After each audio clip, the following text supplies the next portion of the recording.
Hey, everybody. Dave Dubeau here with another episode of the Property Profits Real Estate Podcast. Today, we've got a special expert guest on the call, Melanie Robinson. Melanie is a very experienced real estate entrepreneur.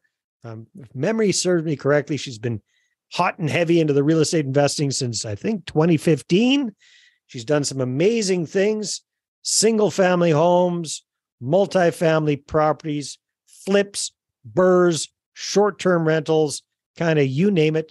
Melanie's been involved with it. She's built up a significant portfolio of somewhere around 90 rental units at this point that she's done with some partners and all using other people's money. And what I'm really excited to talk with Melanie about is not just the how-tos of real estate investing.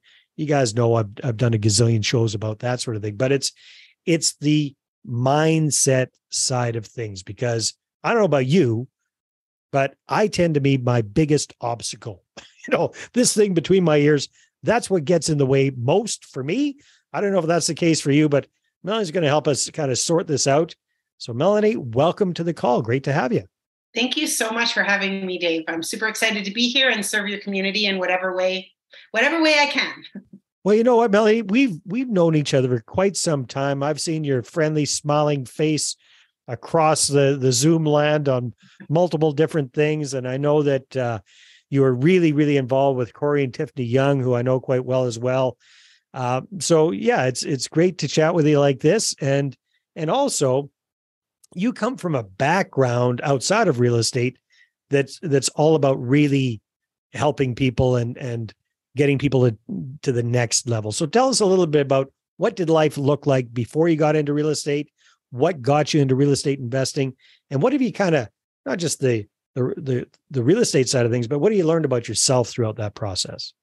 Okay, well, that's a big question. So it is. I just realized that's like 6 questions. That's okay. I'll do my best, but yeah. you can rein me in. I'll try to remember all of them, but What did you ask me? So prior to being a real estate investor, we have a family business. My mom is a Master Trainer of NLP, Neuro Linguistic Programming. Wow. So did she get you to do all the stuff you didn't really want to do as a kid? Yeah. You know what? Lucky for me, she got trained in it when I was a teenager, so I wasn't open to it then. But I actually did get certified as a practitioner, like the first level when I was 21 or something. So it's been a big part of my life, when I wasn't using it in business, when I was just a sort of a foundation of who I am. Yeah. But I joined the family business in about 2000 and worked with my mom. We did corporate training, coaching, consulting, leadership training. Like we would go into engineering firms and different corporations and work with all their different levels of management. We also had a personal development side of our business that would help people on the personal side so that they could go ahead and thrive in their business, because we are, wherever we go, there we are. We kind of can't escape ourselves. So I found that. It's like how you show up one place is likely how you show up in most places. And so doing the work, obviously I'm a bit biased, but I see the value in that. So I joined the family business, did that alongside my mom for years. In 2017, I think it was, I left the family business and dove into real estate investing full time. Wow.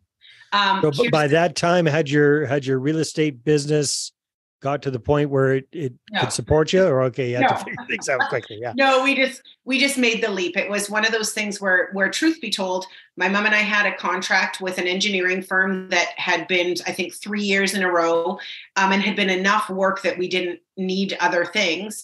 And then they got bought out by an Australian company, and on, the big story on Christmas Eve, the company tells us our next year is not moving forward. And so we went from having a completely full calendar to having literally not a thing on our books. And so we've been contemplating. So you asked me how I got into real estate investing. Yeah. This was all my husband. I had zero interest in it, like zero, just full transparency, none. And he had taken me to a rain acre event. And so I just went alongside him. He's super incredibly talented in construction and building and all that kind of stuff. So fast forward, this year opens up and all of a sudden it's blank. And Jason and I had been talking about getting more into real estate, taking it more seriously, but neither one of us had the time to really do it. So what had you done up until then? Those first couple of years, what were you guys doing? The first couple of years we bought probably our best property, I would say, a foreclosure up in West Kelowna. Spent 9 months driving up every weekend, renovating it. And, it's a triplex overlooking the lake by Mission Hill Winery. It's beautiful. We just can't remember if we bought maybe a couple other things, but it was, we just did a little bit. Although going up every weekend was a lot, but anyhow. So when I ended up having all of this time, it was one of those pivotal moments where it was like, maybe this is a sign. Maybe I meant to jump over into this full time and really see if we can make it happen. So I did. Yeah. Here's another truth. We did flips. We focused on flips at that time. The market was great for that. So we did 9 flips in 2 years and just really hit it hard. Whereabouts in your area or in the Okanagan? In the lower mainland. Yeah, in the lower mainland. Yeah. Yeah. So anywhere from Richmond out to Abbotsford and in between kind of thing. Here's the thing. I hated it. If it was, and not just because it was flips, but what I realized was that I really am driven by making a difference in people's lives. That's kind of from a corny perspective, what I feel like I'm on this planet to do. And I'd done it my whole life. So when I left that and I dove into real estate and we started doing this and just getting into the grind, I felt completely unfulfilled. I felt like I was, if I were to die tomorrow, I hadn't made an impact on this world. Very, very transactional kind of a thing. Yeah. It was. And for some people that's great, but for me, it just wasn't. So I actually had made the decision to leave real estate and, got my resume professionally done, and I was applying for training positions with corporations. I thought I'm going to go and get myself a real job because I'd really been self-employed since 2000, working with my mom, right, in our family business. And then my realtor came to me and said, I met this girl I think you'd like, and they're doing a boot camp thing. Why don't you sign up for it? And so, that led me on the path. I also then got introduced to you, took your workshop, ended up signing up for Ignited, Corey and Tiffany's mentorship program.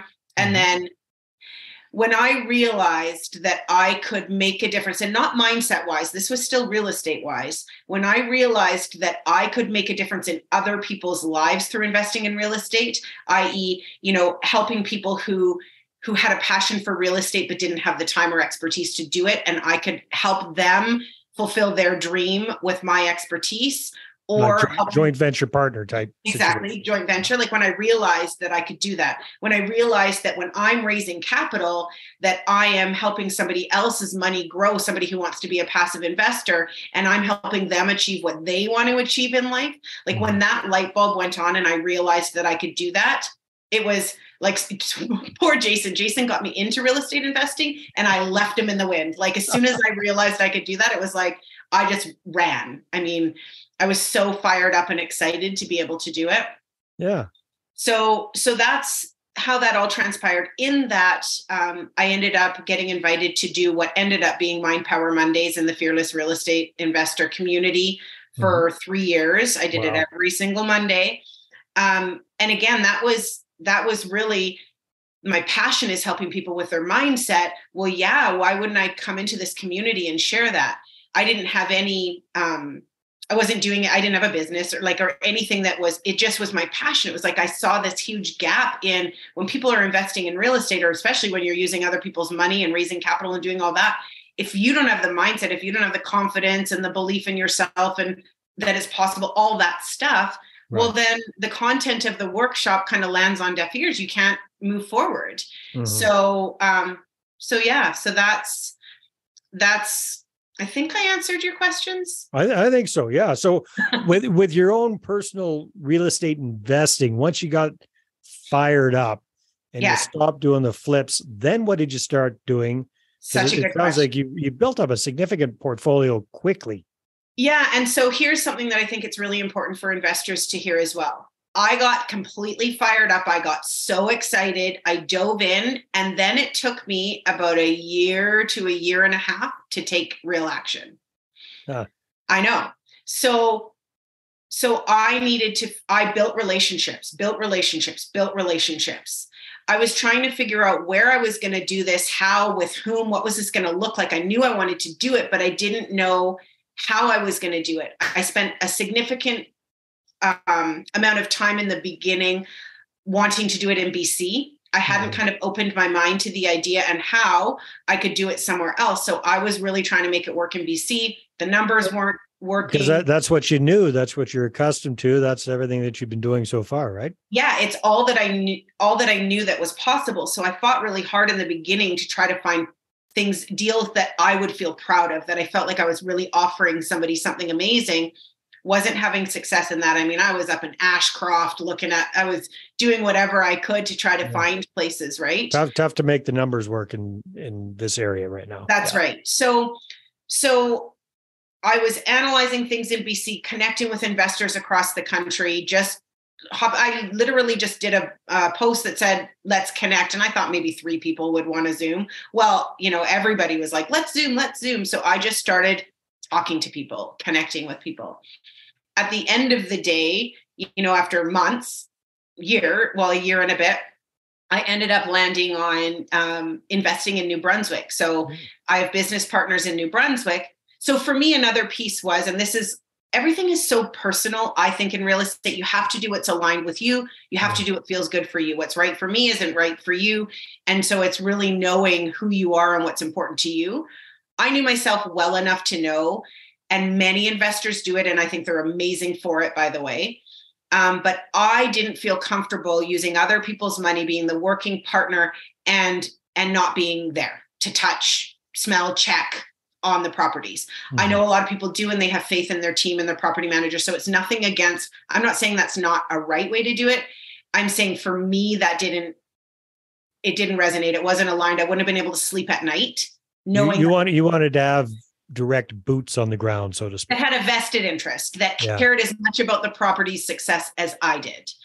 And so I ended up forming a business partnership with a couple in New Brunswick. We share, basically, we incorporated. And so our corporation is the working partner in the JV structure. And so they do everything property related because they're there. I do everything partner related. So I find our partners and I nurture those relationships. It's just one of those beautiful things that again, is so possible. It's what's beautiful about in real estate investing is that here they were sitting in a market where, especially at that time, the numbers were like insane. They could buy properties all day, every day. Their deals were incredible, but they didn't have the relationships. They didn't want to do that. They didn't have the capital side of things lined up at all. And they didn't want to. Yeah. And me, here I had all these relationships that I had created, and I love people and I love making a difference and nurturing relationships and making sure people feel comfortable and all of that. But I didn't live in a place that had a product. So they had a product, no people. I had people, no product. We joined forces. And then once we did that, we got 80 doors in a year and a half.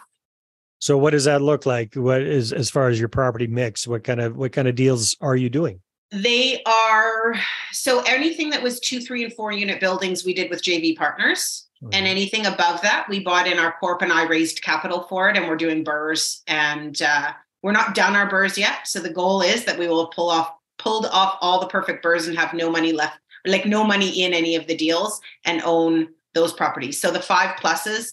So we have some 5s, some 6s, and a 9 unit building. And then we have, the 2, 3s, and 4s with JV partners. So we have 20 properties in total. And the bigger properties, if you don't have JV partners, what are you doing in those? I didn't quite understand how you're raising the capital for those ones. So our corporation would get, well, some of them we didn't. Some of them I just raised the capital to buy. So basically I either raised the capital, we're going to do the BRRRR, then we'll go and get commercial financing in our corporation and pay out the lenders. I see. So short-term type. That's right. Financing stuff. Yeah. That's right. I mean, but a year and a half financing. And then some of them we were able to get commercial financing right out of the gate. So we would get commercial financing for whatever loan to value the lenders would give us. And then I would raise the capital for the remaining balance plus renovations. Got it. And then we'll but the investors weren't coming on as owners in the property. No. So just out of curiosity, what were you securing them with? We were doing prom notes. Okay. All right. Yeah. Yeah. I mean, we have registered funds that we would secure in second position and things like that, but the rest of it would be in prom notes, which is again where the relationships, the trust, Sure. the building, the building credibility, and that's all really super important. Yeah. Awesome, Melanie. So walk me through, because you're a master of the relationship side of things.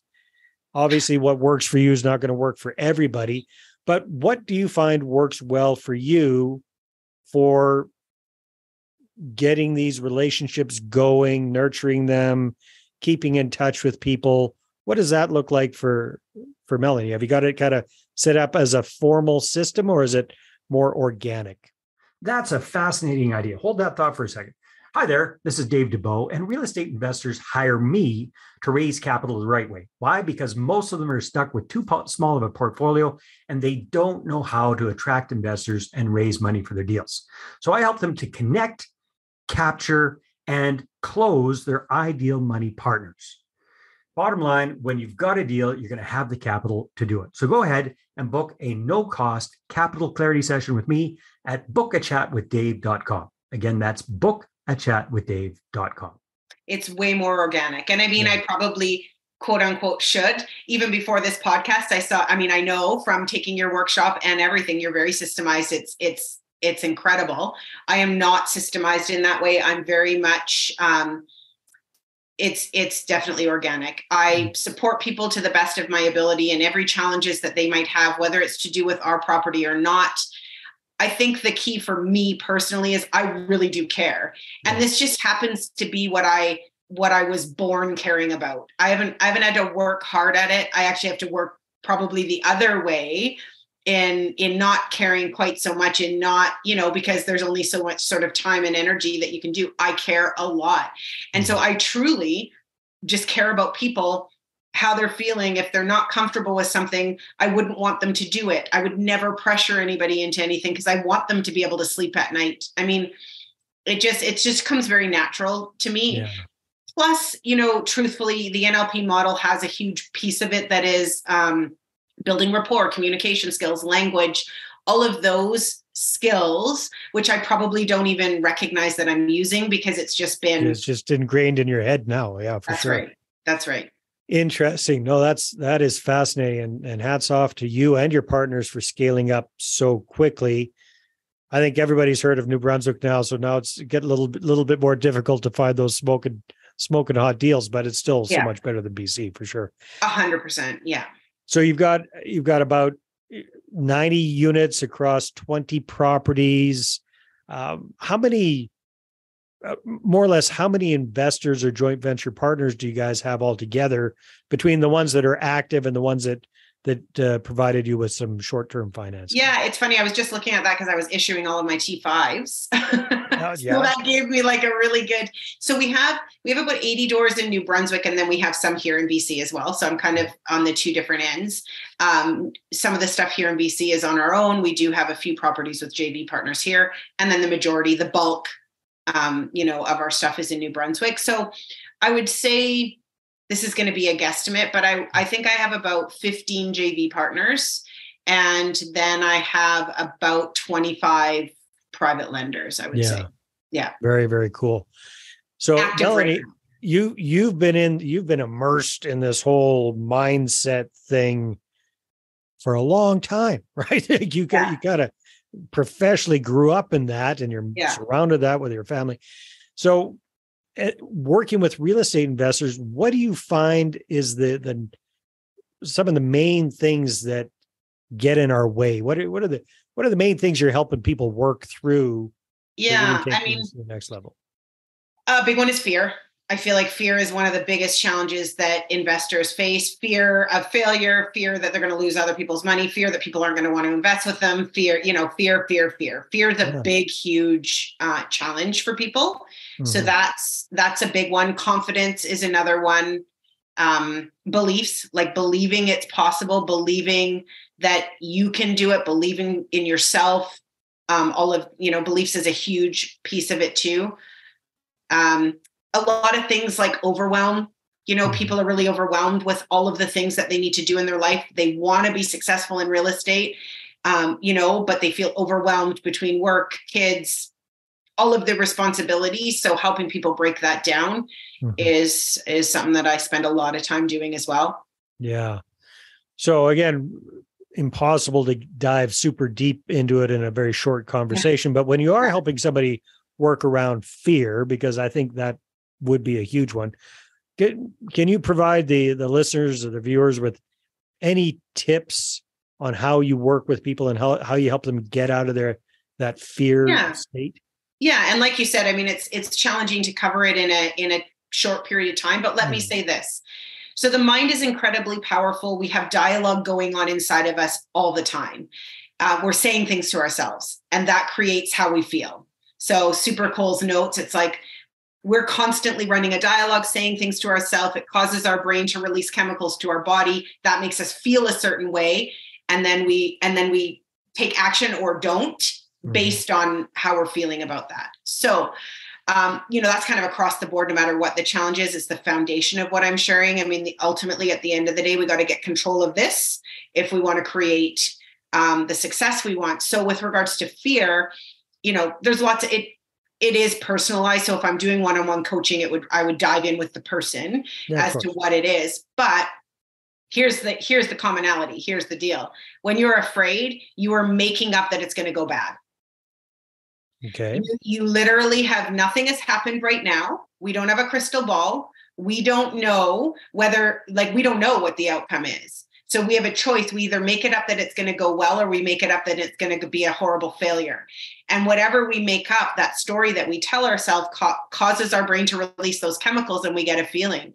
So, I mean, one of the things with fear that I feel I have to always say is this is not about blasting past fear and going and doing something irresponsibly.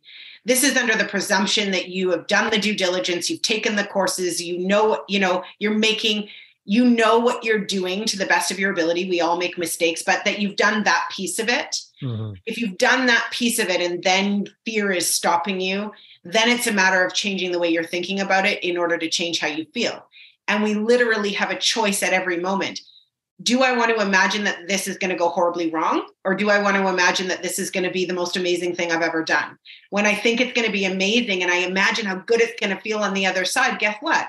I feel awesome. Yeah. When I imagine all the things that could go wrong and what that would be like, well, then I feel horrible and I'm going to be paralyzed and I won't take any action at all. So that's what I would say for fear, is to recognize you're making it up because it's not happening right now. Yeah.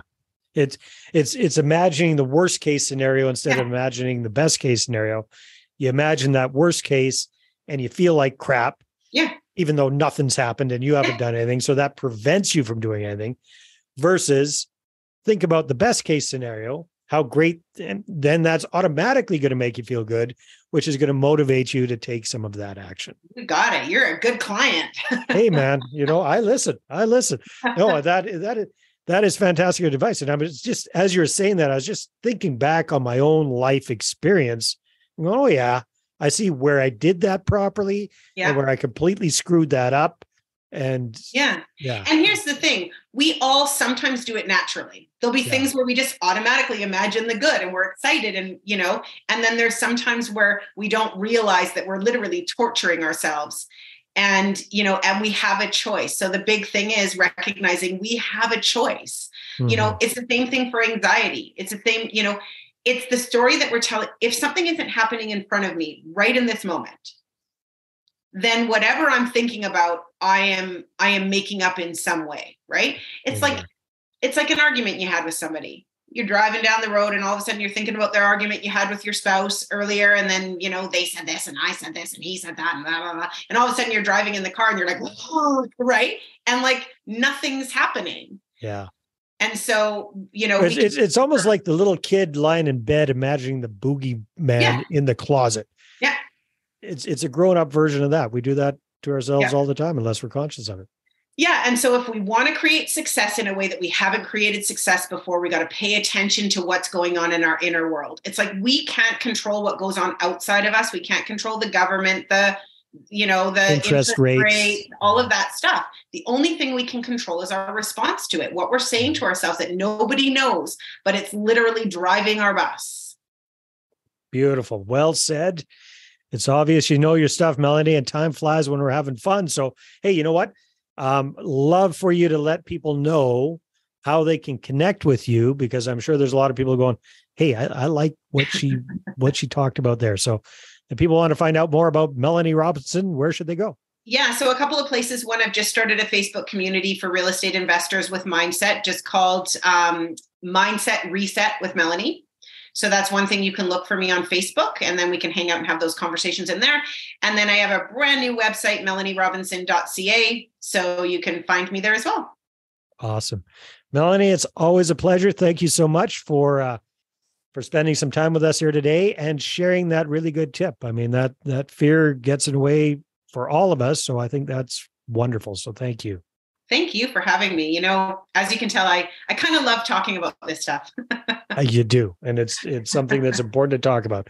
Yeah. All right, everybody. Thanks for tuning in, and we'll see you on the next episode. Well, hey there. Thanks for tuning into the Property Profits podcast. If you like this episode, that's great. Please go ahead and subscribe on iTunes. Give us a good review. That'd be awesome. I appreciate that. And if you're looking to attract investors and raise capital for your deals, then I'm going to invite you to get a complimentary copy of my newest book, right back there. There it is. The Money Partner Formula. You can get a PDF version at investorattractionbook.com. Again, investorattractionbook.com. Take care.